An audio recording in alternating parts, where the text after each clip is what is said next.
d'emprisonnement au-dessous du minimum de la peine prévue à l'alinéa 1 du présent article. loolu verrouillé nañu juge bi ba moom ci boppam mënatul bàyyi nit mu dem ni mu tuuti 5 ans yi dina ko wax ni mu tuuti kon loolu soxlawoo criminalisé pour am ko. ñu teg ci ni tout acte sexuel ou à caractère sexuel entre deux personnes de même sexe constitue un acte contre nature. ñu définir ko mësuñu koo définir. Tout acte sexuel ou à caractère sexuel entre deux personnes de même sexe, ou tout acte sexuel à caractère sexuel commis par une personne de l'un ou l'autre sexe sur un cadavre humain ou un animal. Toute personne qui aura fait par l'un des moyens énoncés à l'article 248 l'apologie d'un acte visé à l'alinéa 3 du présent article sera punie d'un emprisonnement de 3 ans à 7 ans et d'une amende de 500 000 à 5 millions. loolu newuloon ci loi bi weesu mooy apologie man bi may nekk député ensemble ji koy bi ñëw gis ma dama leen ne loi bi ni ngeen ma ko andilee doyaguma parce que une loi ne doit pas créer de l'insécurité juridique te loolu dinaa ci dellu si ma ne leen en tant que député du ma ko wote moo tax boobu wotewu ma ko woon suñ ko toggaatee nag ba mu mel ni mu war a mel kenn du ma ci njëkk. ñu tegaat ni kon apologie bi ñay def la ñuy def dugg ci internet bi wala góor yu daje sol seen marinière def seeni truc am na ku ma ne ndax taaje boon bokk na ci loolu la ñu wax ne loolu bokkatuñu. Ensuite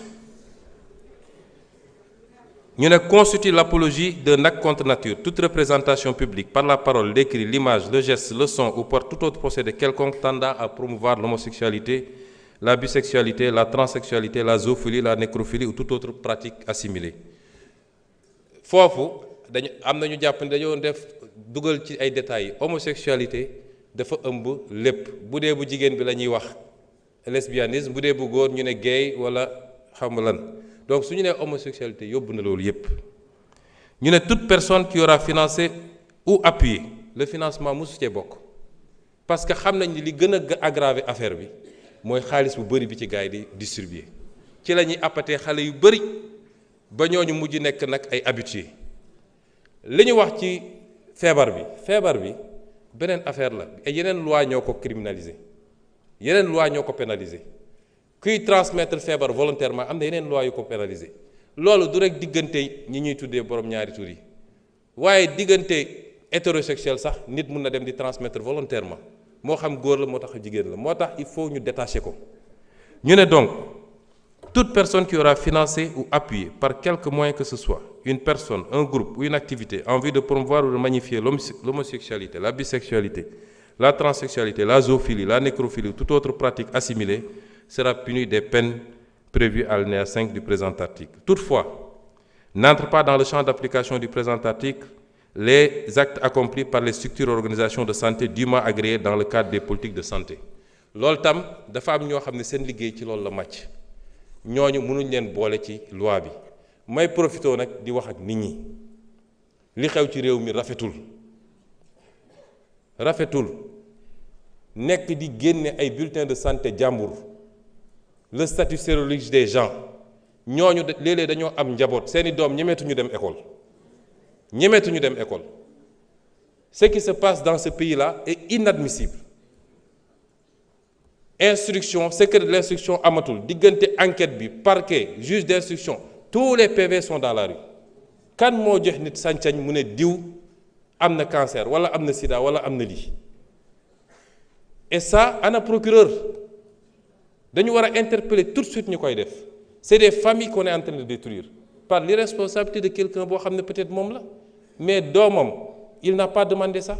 léegi bu demee école ñu ne kii papam moo dafa am sida est-ce que moom amul sida au nom de quoi on le fait ak ñi nga xam ne dañoo jàpp ni ñoom la yàlla wàcce pour ñoom ñu wax ci lii ñoom dong am na ci ñu jàmbaar macha allah am na ci ñu ëppal moo tax am na ci kenn koo xam ne bi ma déggee ñu ne jox nañ ko sécurité dama ne ministre de l'Intérieur dama jëli sécurité bi parce que kenn sant ko muy génne ay liste di joxe ay turu jàmbur nañu waxante dëgg lii c'est une prérogative régalienne état ak ses structures ñoo koy gérer waaye xam naa liste beeg te suñu la nee andil preuve doo ko andil loolu tegul fenn nañu bàyyi loolu. ñu teg ci ni les personnes déclarées coupables des infractions prévues par le présent article seront privées des droits énumérés à l'article 34 du présent code pour une période de 10 ans à compter du jour où les peines principales sont devenues définitives. On parle ici de perte de droits civiques. Toute personne, moi je me donne wax légui, qui aura dénoncé par l'un des moyens énoncés à l'article 248 l'un des actes prévus au présent article sans en apporter la preuve sera puni d'un emprisonnement de 2 à 5 ans et d'une amende de 500 000 à 2 millions. Parce que nous nous permettre aussi de rek dénoncer sans preuve mais jóg nit romb la nga ne gis naa loxo bi daf koo damm nga dem naan damay dem këram boo ko defee yoon dal sa kaw ñu ngi leen di gërëm di leen sant. Vous avez 2 minutes de plus, monsieur le ministre. Il vous reste 2 minutes, hein? Oui, c'est 32 minutes.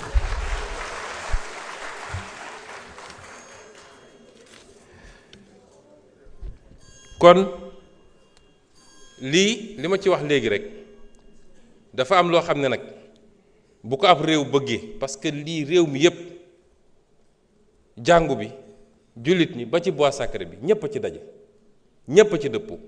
ay at ñu koy wax ay nit ŋànk fi réew mi ne duñ ko def président bi fi jógee dafa mu sa taxaw ñu laaj ko ci tubaab bi mu ne c'est un fait de société ci laa ne woon c'est pas un fait de société parce que boo ko delloo ci société bi régleel ko boppam mooy ku nekk jóg ne maa ngi koy faji la société c'est l'État avant tout donc État bi moo war a jël responsabilité te bañ cee ragal nag te loolu ma ciy lancer un appel aux Sénégalais bañ koy présenter keroog ci benn bërëb dafa am kenn ci kilifa yu ñuy liggéeyal ne le moment n'est pas bon ndax lii ñoom seen lobby dañu am doole ak fi ñu toll nii mun nañu dem ci FMI ci fii dégg nga maam def seen lobbying affaire yi ma ne ko ana yàlla ana peuple sénégalais waaye nag peuple boobu laay waxal ku ñaan am ay dirigeants yu souverain ñeme li ñuy def jiital seen réew da ngay ni def bloc derrière ces dirigeants là parce que fu la àdduna yépp songe wala ñu joxoñ la sa réew bu takkoo sa gannaaw rek dara mënul am lu dul ndam rek kon ñu ngi leen di gërëm di leen sant. Merci beaucoup. La parole est à notre collègue Fatma Mbodj. Fodé Mané se prépare.